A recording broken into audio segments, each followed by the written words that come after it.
राज्यसभा लिए चलते हैं, जहां अरुण जेटली अपनी बात रख रहे हैं। 125वां वर्ष है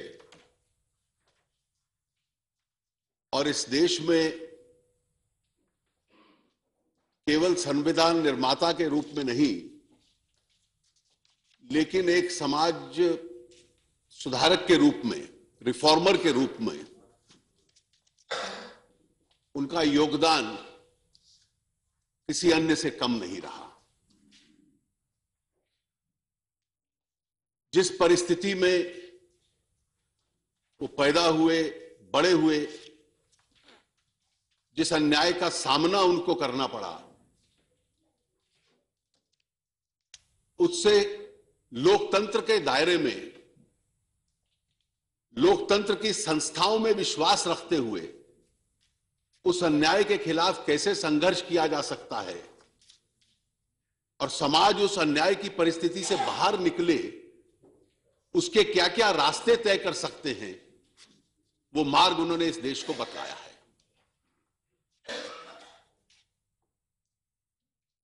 जो संविधान जिसकी ड्राफ्टिंग समिति के वो अध्यक्ष थे,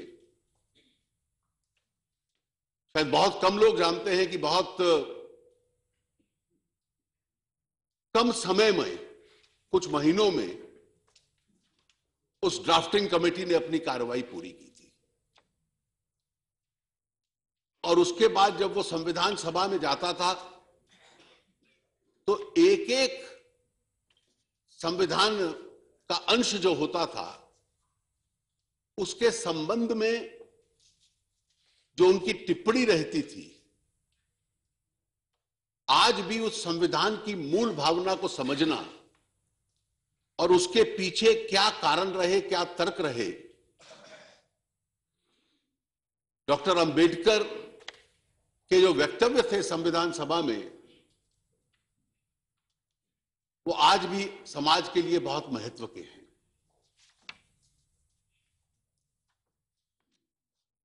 आज उस संविधान को बने 65 वर्ष हो चुके हैं और पीछे मुड़ के देखना कि इस 65 वर्ष के युग में पूरी दुनिया के अंदर कितने परिवर्तन आए, कितने ऐसे देश थे जहां लोकतांत्रिक हुकूमतें समाप्त हो गई, फौज ने हुकूमत संभाल ली। कितने ऐसे देश थे जहां किसी व्यक्ति के आधार पर तानाशाही पैदा हो गई।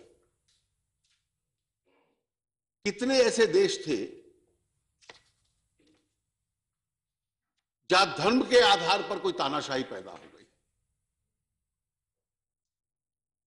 लेकिन ये उस संविधान का एक योगदान था और इस देश में जो लोकतांत्रिक मूल्यों को स्थापित किया गया, उसका एक योगदान था कि जब कभी हमारी किसी संस्था पर या लोकतंत्र पर खतरा भी मंडराया तो समाज में इतनी ताकत थी कि हम उसके साथ निपट पाए और हर परिस्थिति के उपरांत इस देश का लोकतंत्र और लोकतांत्रिक संस्थाएं और मजबूत होकर बाहर निकली है।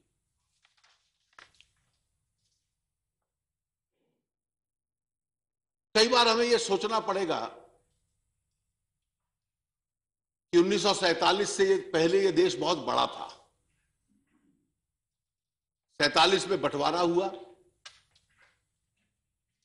एक ही प्रकार के लोग जब दो हिस्सों में बंट गए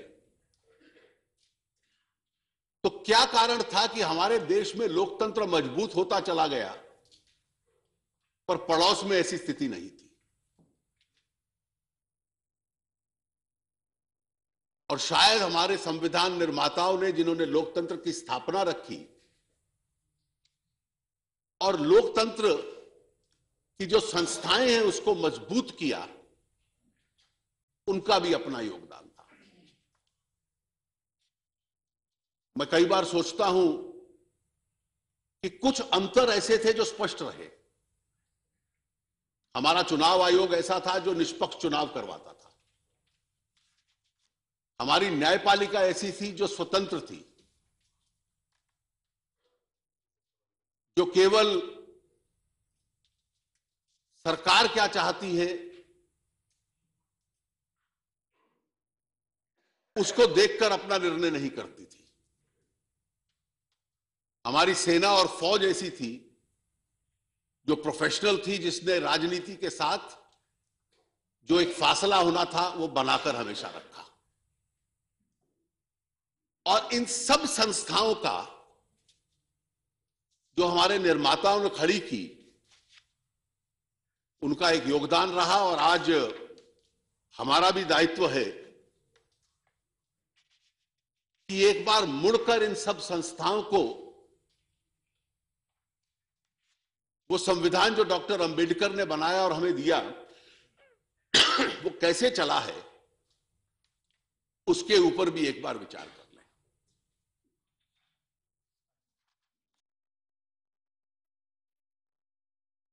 स्वतंत्रता के 5.5-6 साल बाद पैदा हुआ और इसलिए स्वाभाविक है मुझ जैसे लोगों का संविधान बनाने में कोई योगदान नहीं था।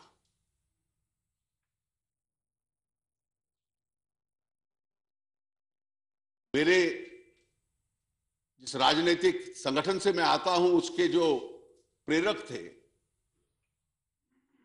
डॉक्टर श्यामा प्रसाद मुखर्जी, वो उस संविधान सभा के सदस्य थे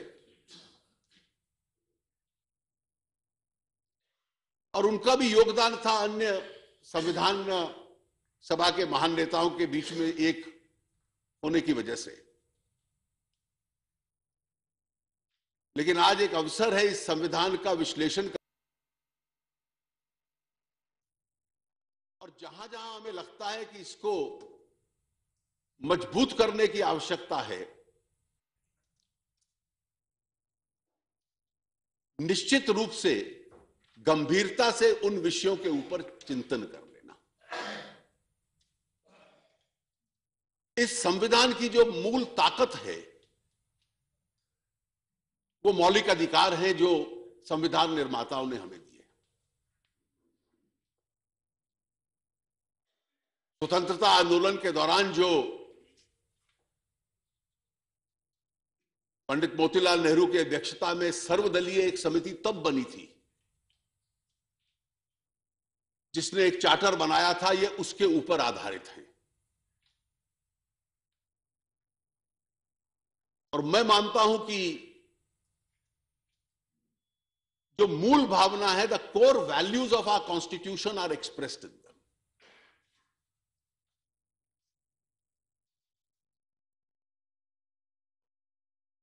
बराबरी का अधिकार, भेदभाव किसी के खिलाफ न हो, उसकी एक मूल भावना, अभिव्यक्ति का अधिकार, देश में कहीं रहने का अधिकार, जिस मजहब या धर्म में विश्वास है उसको प्रचलित करने का अधिकार,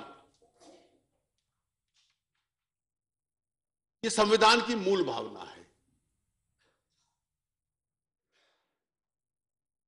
और आज कई बार इनके ऊपर भी संकट आया है।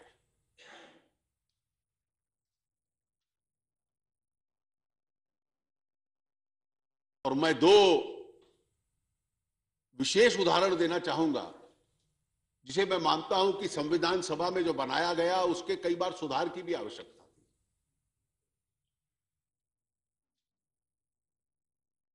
संविधान सभा ने यह लिखा था कि जब देश पे गहरा संकट आए तो मौलिक अधिकारों को सस्पेंड किया जा सकता है।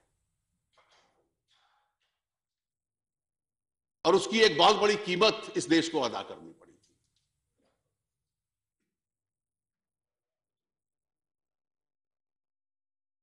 और इसमें सबसे अधिक योगदान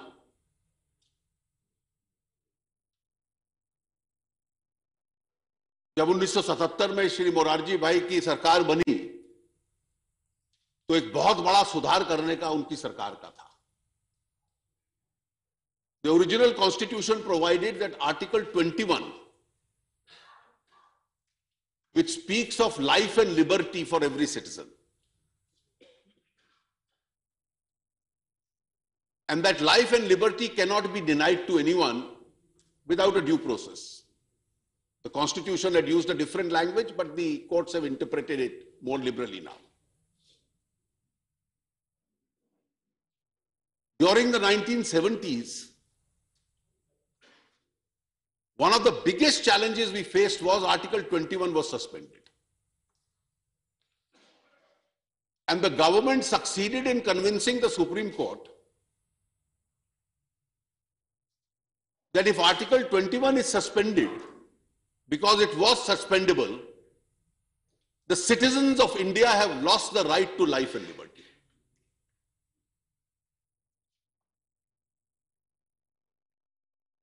This was dictatorship at its worst. सबसे बड़ा अधिकार जीने का अधिकार है. आज तो टेलीविजन की स्क्रीन पर कोई आदमी आकर गैर जिम्मेवार बयान दे दे तो हम उसको इंटॉलरेंस मान लेते हैं. उस वक्त तो यह स्थिति थी कि आपको नाजायज तरीके से आपका जीवन भी छीन लिया जाए. Of course, there is no comparison. The difference is between a mouse and a molehill.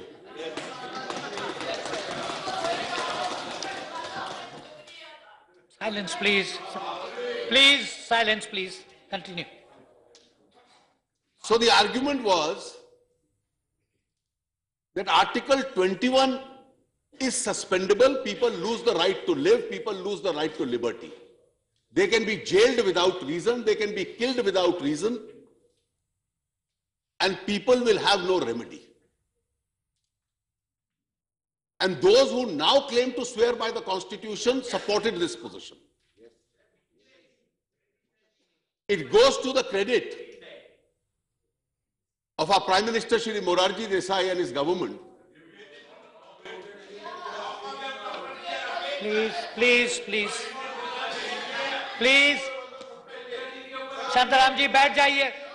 Please, please sit down. Please sit down. Please sit down. Please sit down. Please. Please allow the discussion to continue. अब बैठ जाइए. आप बैठ जाइए. बैठ जाइए भाई. Why are you taking precious time? Please sit down. Continue. Please. बैठ जाइए आप. जब आपकी बारी आएगी आप बोलिएगा. अभी बैठ जाइए. बैठ जाइए. बैठ जाइए.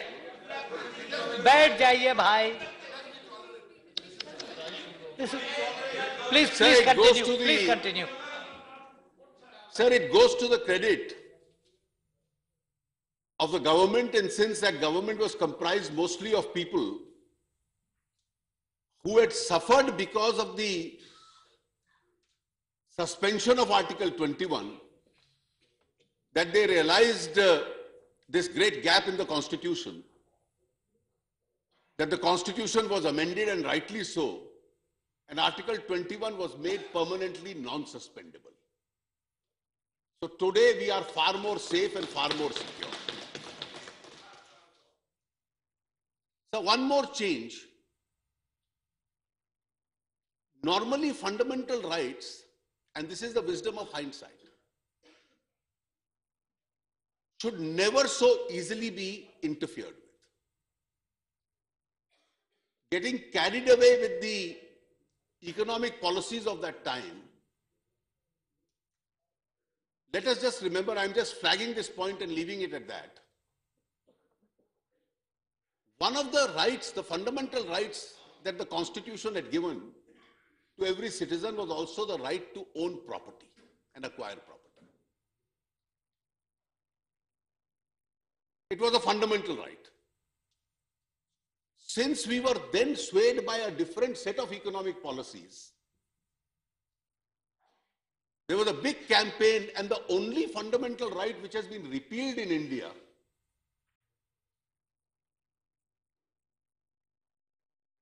during the 1970s was the right to property, to own and acquire property. This was subsequently then brought in as an ordinary constitutional right under Article 300 capital A.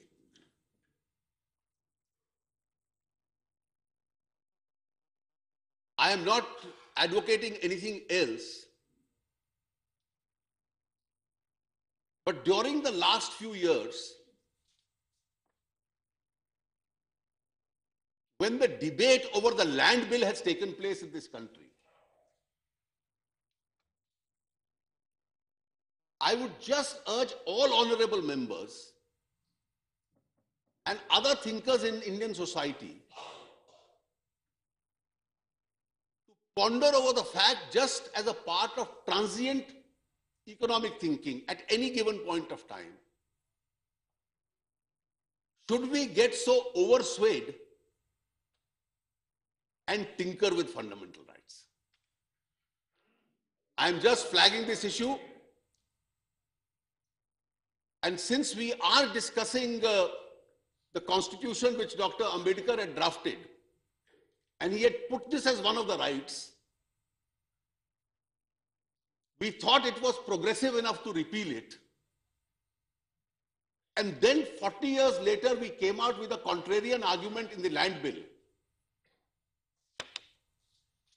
I think it is about time that the last 70-year debate on this issue, some of us must now try and revisit that short-term vision in dealing with constitutionalism is not necessarily the correct perspective to